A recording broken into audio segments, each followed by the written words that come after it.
Kegiatan berpikir yang dapat dilakukan seseorang adalah kegiatan mengetahui, to know, refleksi, dan konseptualisasi, analisis, sintesis, dan memahami.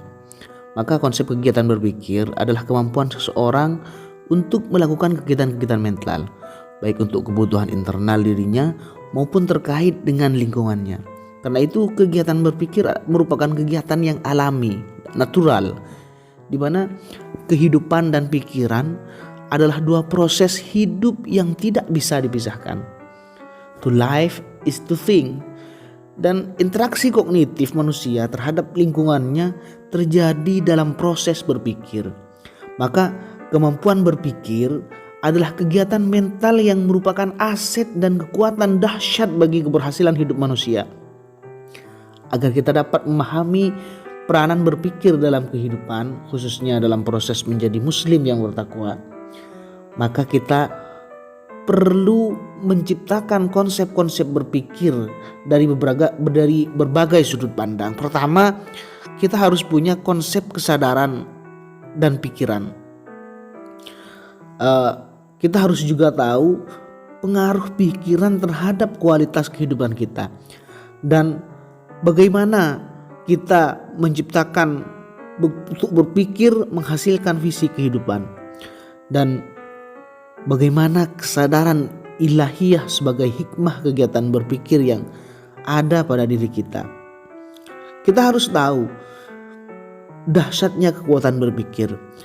Berpikir adalah bagian dari aktivitas hidup kita. Tentu mau kemanapun kita membutuhkan pikiran. Kita bercengkrama bersama keluarga di rumah, kita bermain dengan teman di kampus, dan kita rapat bersama kolega di tempat kerja. Tidak ada yang terlepas dari kegiatan berpikir. Begitu dekatnya kita dengan kegiatan berpikir, seperti kita tidak pernah menyadari bahwa kita sedang berpikir, begitu kan? Kegiatan berpikir tentu tidak saja merupakan bagian yang tidak bisa terpisahkan dari proses kehidupan kita, tapi juga merupakan satu kegiatan yang sangat menentukan kualitas hidup kita. Sampai dikatakan bahwa seseorang yang mampu berpikir dengan baik akan selalu dibutuhkan oleh kehidupan. Dan bila seseorang yang mampu berpikir tentang jawaban pertanyaan bagaimana, how, akan selalu mendapatkan pekerjaan. Akan tetapi bila seseorang mampu berpikir tentang jawaban pertanyaan kenapa, why, akan selalu mampu menciptakan pekerjaan. Orang dengan tipe pemikir yang baik akan mampu memecahkan berbagai permasalahan dalam hidupnya. Ia akan selalu berpikir tentang keberhasilan pendidikan dan karir dalam hidupnya. Ia tidak pernah kekurangan ide untuk membangun keluarganya di rumah, menjadi keluarga yang baik. Dan ia juga tidak pernah kekurangan gagasan dalam memberikan kontribusi dan di kantornya, di tempat kerjanya untuk menjadi institusi yang berhasil. Konsep berpikir ini ternyata adalah proses yang berkaitan erat dengan bahasa dan kecerdasan. Juga berkaitan dengan kesadaran yang ada dalam diri kita. Ciri khas keunikan kita menjadi manusia terletak pada kemampuan kita dalam merangkai bahasa dan tutur kata tentang lingkungan di mana kita hidup di dalamnya. Manusia untuk bisa hidup, ia harus hidup dalam bahasa. Hanya dengan bahasa manusia ia harus mampu mengkoordinasikan perilakunya, dan secara bersama-sama melalui bahasa manusia melahirkan dunianya sendiri. Apa yang seseorang utarakan dengan bahasa sesungguhnya bukanlah dunia objektif yang ada, tetapi sebuah dunia subjektif sebagai hasil proses berpikir yang berlangsung dengan orang-orang lain yang ada di sekitar mereka. Kesadaran dalam melihat dunia sekitar yang objektif, yang kemudian bersama orang lain dapat melahirkan dunia subjektif yang dituturkan lewat bahasa, merupakan proses yang secara sederhana menjelaskan adanya proses kegiatan berpikir. Kegiatan berpikir ini adalah anugerah Allah Subhanahu wa taala yang hanya diberikan kepada manusia. Karena itu Dia sangat menghargai hambanya yang menggunakan akalnya untuk berpikir. dan mengecam mereka yang sebaliknya.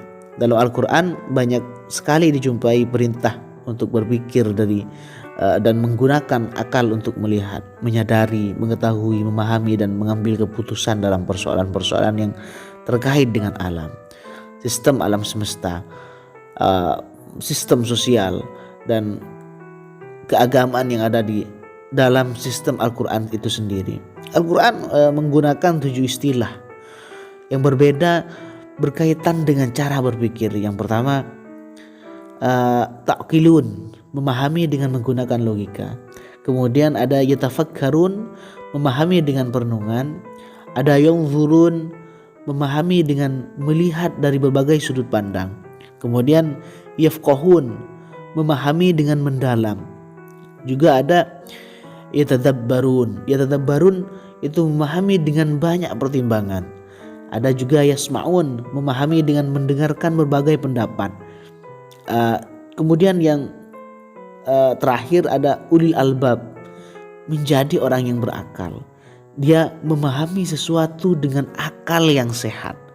Dalam studi selama puluhan tahun tentang orang-orang yang berhasil dalam hidupnya, ditemukan kesimpulan yang sangat penting dan inspiratif, bahwa semua orang yang berhasil dalam hidupnya, dia mempunyai kesamaan dalam satu hal, yaitu dalam cara mereka berpikir. Bagaimana mereka berpikir, bagaimana cara mereka berpikir, itu yang menjadi perbedaan. Itu yang membedakan antara orang berhasil, sukses, dengan orang yang gagal dalam hidupnya. Lebih menjanjikan lagi disimpulkan bahwa bagaimana cara berpikir yang baik ternyata dapat dipelajari, sehingga bila seorang mempelajarinya kemudian memperbaiki cara berpikirnya, maka ia akan bisa merubah hidupnya menjadi lebih baik. Itulah dahsyatnya kekuatan berpikir. Yang lebih hebat, temuan studi fisika kuantum yang berujung dengan hal ihwal berpikir lebih inspiratif dan sangat mengagumkan, bahwa daya yang paling kuat di alam semesta adalah pikiran. Pikiran mempengaruhi materi, bahwa pikiran menciptakan segala hal. Apakah yang dimaksud bahwa segala hal yang mampu diciptakan oleh manusia tersebut dari pikiran? Apakah pikiran menciptakan dunia fisik? Ternyata ya, itulah yang dimaksudkan. Kelompok studi ini menyimpulkan temuannya secara singkat, namun sangat meyakinkan bahwa segala hal dalam dunia fisik terbuat dari atom-atom, dan atom-atom terbuat dari energi, dan energi terbuat dari kesadaran. Dan kesadaran itu adalah bagian dari proses berpikir. Karena itu pikiran kita bukan hanya menghasilkan realitas yang subjektif seperti kita simpulkan di depan tadi, kita bahas tadi, tetapi pikiran juga menciptakan realitas materi yang objektif. Materi yang ada di depan kita, yang bisa kita lihat, yang bisa kita dengar, yang bisa kita sentuh. Ini hasil dari pikiran kita, bahwa pikiran juga menciptakan realitas materi yang objektif. Dari pikiranlah segala hal berasal, dan dari pikiran kualitas kehidupan kita bermula. Kemudian kita juga harus sadar ya, bahwa pikiran ini mempengaruhi kualitas kehidupan kita. Kesimpulan yang lebih detail dari studi tentang pengaruh berpikir pada kehidupan seseorang, bahwa ternyata orang-orang yang terkenal seperti Plato, Newton, Hugo, Beethoven, Lincoln, Emerson, Edison, dan bahkan Einstein, dia menjadi berhasil dan terkenal karena kekuatan pikiran mereka. Bagaimana mekanisme bekerjanya proses berpikir yang sangat berpengaruh dalam kehidupan seseorang itu disimpulkan bahwa menjadi apa kita di dunia ini tergantung dari apa yang kita pikirkan. Apa implikasi dari kesimpulan tentang kehebatan dan peranan berpikir ini? Implikasi logisnya adalah kita perlu selalu berpikir positif. Karena apabila kita selalu berpikir negatif, maka tentu yang akan kita dapati dalam hidup kita adalah hal-hal yang negatif. Kemudian bahwa kita seyogyanya harus selalu berpikir besar, strategis, dan berjangka panjang. Dan tidak terjebak oleh pikiran-pikiran yang kecil, teknis yang hanya sifatnya sesaat dan berjangka pendek. Ingat, implikasi terhadap perlunya berpikir positif ini dan strategi yang harus digunakan dalam cara berpikir kita ini sangat penting untuk kita perhatikan. Karena ternyata cara berpikir manusia sebagian besar masih terjadi sebaliknya. Dari berbagai penelitian dapat disimpulkan bahwa manusia setiap harinya melakukan lebih dari 60.000 pikiran. Satu-satunya yang dibutuhkan untuk pikiran sejumlah itu adalah pengarahan. Apabila arah yang diberikan bersifat negatif, maka sekitar 60.000 pikiran akan keluar dari memori ke arah yang negatif. Dan sebaliknya, jika pengarahannya positif, maka sejumlah itu juga 60.000 pikiran akan keluar dari ruang memori ke arah yang positif. Suatu kekuatan yang sangat dahsyat. Dan oleh karena itu, berpikir positif dalam kehidupan ini sangatlah penting. Sifat berpikir positif yang penting bagi kehidupan kita.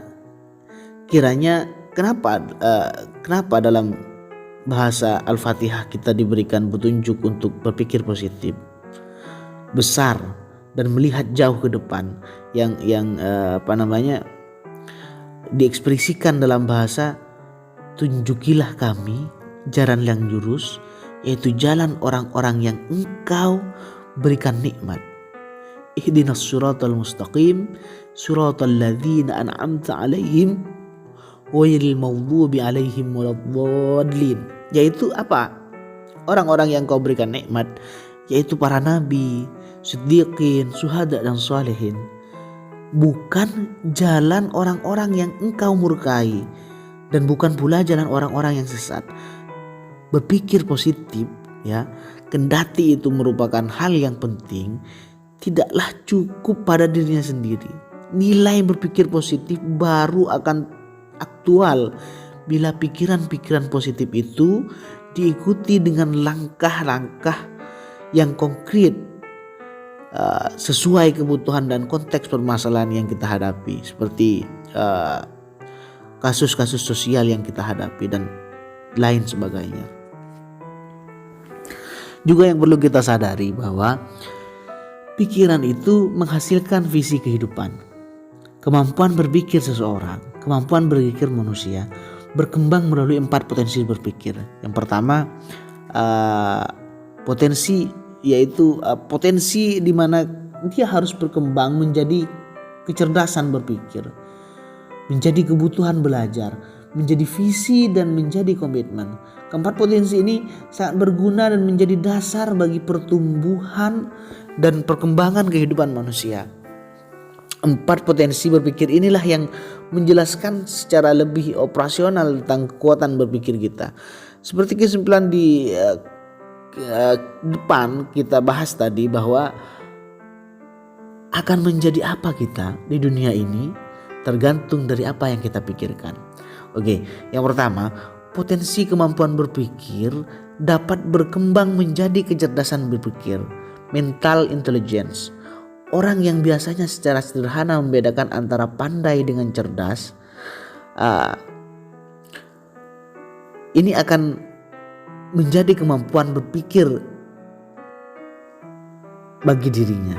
Mencapai sesuatu tujuan tertentu dengan sumber daya yang cukup, tanda kepandaian, being clever. Namun mencapai tujuan dengan sumber daya yang serba kurang adalah tanda kecerdasan. Kecerdasan berpikir bukan sesuatu yang bisa dimiliki seorang dengan tiba-tiba. Sebaliknya, kecerdasan berpikir adalah hasil dari upaya pelatihan dan pendidikan yang sangat panjang. Jadi itu, kemampuan berpikir dapat berkembang menjadi kecerdasan berpikir. Usahakan latih dan didik pikiran kita sehingga pikiran ini menjadi mental intelligence. Kemudian kecerdasan berpikir akan melahirkan kebutuhan intrinsik untuk belajar. Coba perhatikan, kita ini kebutuhan belajar dan intrinsik, yaitu kebutuhan belajar yang berasal dari dalam diri kita akan melahirkan komitmen dan upaya pembelajaran yang fokus, kontinu, yang akan dijalankan dengan senang hati dan penuh gairah, ada passion di situ. Dan tentunya kualitas pembelajaran seperti ini akan menghasilkan pengetahuan, pemahaman dan hikmah, wisdom dengan kualitas yang lebih luas dan lebih dalam pula. Hasil pelaksanaan pembelajaran akan melahirkan visi kehidupan, jelas. Seperti kita ketahui, kebutuhan belajar yang berasal dari dalam diri kita sendiri akan melahirkan kesimpulan-kesimpulan dan rekomendasi perbaikan yang valid terkait dengan substansi yang kita pelajari. Rekomendasi perbaikan itulah yang akan menjadi dasar dari suatu visi. Visi merupakan gambaran sesuatu yang kita benar-benar inginkan terwujud pada waktu yang akan datang, baik dalam konteks visi pribadi atau visi bersama dalam sebuah organisasi yang kita jalin. Karena visi itu lahir dari proses pembelajaran, maka visi selalu bersifat solutif terhadap masalah yang kita sedang akan hadapi. Demikian pula halnya dengan visi menjadi muslim yang bertakwa. Sebuah visi yang di samping harus sesuai dengan petunjuk Al-Quran dan Sunnah Rasulullah, juga harus beranjak dari kondisi objektif realistis kehidupan saat ini, current reality, yang hanya akan dapat dipahami melalui pembelajaran. Jelas, personal vision, visi pribadi yang ada di dalam diri kita akan melahirkan suara dari dalam diri kita sendiri, yaitu komitmen dan motivasi yang kuat, sehingga itu akan menjadi sebuah kedisiplinan yang berfokus untuk mewujudkan visi dan maksud yang kita tuju. Visi merupakan kesadaran, pikiran, dan komitmen seseorang untuk mewujudkan gambaran masa depan yang benar-benar diinginkan. Akan melahirkan sebuah realitas yang menjadi kenyataan. Ingat, realitas tercipta dari pikiran. Visi yang lahir dari dalam diri dan dengan gambaran yang jelas akan melahirkan tegangan yang kreatif. Ada creative tension di situ. Tegangan kreatif muncul karena adanya dua titik yang saling tarik menarik satu dengan lainnya. Titik pertama adalah kekuatan dari substansi visi yang diinginkan itu. Dan titik kedua adalah kekuatan dari realitas saat ini, current reality, di mana kita berada, eksistensi kita. Antara titik pertama yang mendorong ke depan dengan titik kedua yang menahan tetap berada di tempat, ini akan melahirkan jarak yang harus ditempuh atau gap yang perlu diatasi. Jarak itulah yang harus didekatkan guna mencapai titik terwujudnya visi kita dalam hidup ini. Dan yang perlu kita pahami bahwa pikiran kita menghasilkan kesadaran untuk bertauhid. Potensi berpikir yang dapat berkembang menjadi kecerdasan berpikir seperti yang sudah kita olah tadi, dan kebutuhan belajar dengan komitmen, disiplin, fokus, dan berlanjut dalam mewujudkan visi menjadi kenyataan. Ini merupakan formula berpikir yang umum dan berlaku bagi semua orang, sehingga siapa saja yang mempraktikkannya dengan benar, dia akan menuai hasil sesuai dengan tingkat kebenaran pelaksanaan berpikirnya. Karena instrumen berpikir sendiri ya digunakan sama, yaitu panca indera fisik lahir sebagai alat perekam informasi, dan otak serta sistem saraf sebagai alat olah pikirnya. Perlu juga diingat, nilai tertinggi dari kegiatan berpikir adalah kesadaran tauhid yang dihasilkan oleh pikiran itu, yaitu kesadaran tentang Allah Subhanahu wa taala, Sang Maha Pencipta yang telah menciptakan orang-orang yang berpikir, sistem sosial, dan semua orang yang dipikirkannya sistem semesta dan sistem Al-Quran itu sendiri. Kesadaran tauhid ini hanya mungkin bisa kita capai bila manusia dalam proses berpikirnya tidak saja menggunakan panca indera yang lahir, tapi juga sekaligus panca indera yang batin, yaitu mata batin, hidung batin, telinga batin, lidah batin, dan peraba yang batin. Semua informasi yang kita peroleh dengan panca indera batin ini disalurkan melalui sistem getaran untuk sampai ke rasa, ke dalam kalbu, kemudian ditangkap oleh rohani, fuad, dan rohanilah yang mengolah informasi itu, kemudian mengambil kesimpulan. Apa kesimpulannya? Kesimpulan yang akan selalu benar karena berasal dari rohani yang selalu benar. Sehingga ketika seseorang sudah berpikir namun tidak mencapai kesadaran tauhid, maka orang seperti inilah yang Allah kelompokkan ke dalam golongan yang tidak buta mata lahir, namun dia buta mata batinnya, yaitu hati yang ada di dalam dada. Walaqad zara'na li jahannama katsiran minal jinni wal insi lahum qulubun la yafqahuna biha wa lahum a'yunun la yubsiruna biha wa lahum adhanun la yasma'una biha ulaika kal an'ami bal hum adall ulaika humul ghafilun. Setiap muslim itu dituntut untuk mampu tidak hanya berpikir dengan menggunakan otak dan panca indera yang lahir, tapi juga menggunakan otak dan panca indera batin. Dia dituntut untuk mampu berpikir dengan menggunakan kolbu dan panca indera batin mereka. Sehingga bagi seorang muslim, berpikir ini tidak sekedar menjadi cerdas, melahirkan dan mewujudkan visi dalam hidup, tapi berpikir adalah sarana untuk mengetahui, memahami, menghayati, dan merasakan kemahabesaran Allah Subhanahu wa taala. Sehingga tafakur bagi seorang muslim kita adalah berpikir yang melahirkan kesadaran dan perilaku ibadah, yaitu zikir, syukur, sholat, dan doa. Zikir basmalah setiap saat yang diikuti dengan syukur dan terima kasih, hamdalah, sehingga mewarnai visi kehidupan ibadah dan isti'anah. Sekali lagi perlu saya ingatkan, segala sesuatu adalah energi, dan energi adalah kesadaran dan pikiran, bahwa pikiran mempengaruhi materi, dan bahwa pikiran menciptakan segala hal termasuk realitas. Sehingga apa yang menjadi fokus pikiran Anda akan menjadi realita kehidupan Anda, menjadi suatu kesimpulan-kesimpulan yang sangat logis dan sejalan dengan akal sehat, common sense diri kita. Dan untuk mencerdaskan pikiran dalam rangka menjadi muslim yang bertakwa, ini harus kita tempuh dengan memahami. Kita harus pahami konsep dan pentingnya menjadi sadar dan berpikir. Memahami pengaruh pikiran kita terhadap kualitas kehidupan kita. Kita sudah paham bagaimana mempraktikkan proses berpikir sehingga menghasilkan visi dan misi kehidupan kita berjalan dengan lancar, dan meningkatkan kualitas praktik berpikir kita sehingga kita dapat mencapai kesadaran tauhid sebagai hikmah kecerdasan berpikir dalam diri kita.